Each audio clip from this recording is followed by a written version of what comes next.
क्या आप दूसरों की संपत्ति और प्राकृतिक संसाधनों का आदर करते हैं? भगवान बुद्ध ने अपने भिक्षुओं के लिए खास नियम बनाए थे ताकि वे अपने रास्ते पर कायम रह सकें और दूसरों की संपत्ति का आदर करना सीख सकें।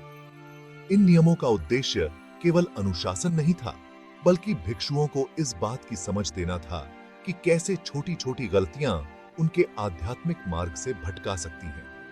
एक बार एक भिक्षु जंगल में अकेला चल रहा था। उसने वहां लकड़ी, लताएं और घास जैसी वस्तुएं देखीं जो उसके काम आ सकती थीं। लेकिन उसके मन में एक हल्की ख्वाहिश उठी, अगर मैं इन चीजों का उपयोग करूं तो क्या गलत है? तभी उसे भगवान बुद्ध द्वारा बताए गए नियम याद आए। यदि वह जंगल में रखी वस्तुओं को बिना अनुमति उठाने या छूने का प्रयास करता तो यह छोटी गलती होती। अगर वह उन चीजों को उखाड़ने या गिराने का प्रयास करता तो यह गंभीर गलती होती।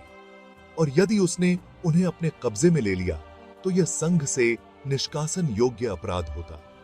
भिक्षु के मन में यह समझ आई कि भगवान बुद्ध ने यह नियम इसलिए बनाए ताकि वे संपत्ति के प्रति आदर और संयम का पालन कर सकें।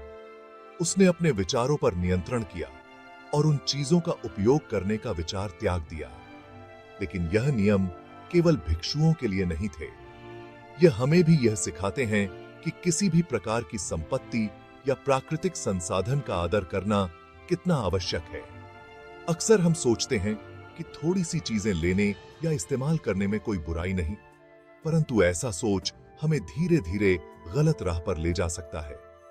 भगवान बुद्ध का यह नियम हमें सिखाता है कि किसी भी चीज का उपयोग करने से पहले यह सोचना चाहिए कि क्या हम वास्तव में उसका हकदार हैं। सही राह पर चलना ही हमारी सच्ची मानवता और आध्यात्मिकता को दर्शाता है।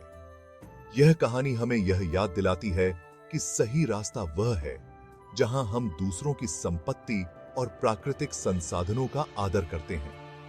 जैसे भिक्षु ने अपने विचारों पर काबू रखा, वैसे ही हमें भी हर स्थिति में अनुशासन, आदर और ईमानदारी का पालन करना चाहिए। क्या आप भी प्रकृति और संपत्ति का सम्मान करने का प्रयास करते हैं?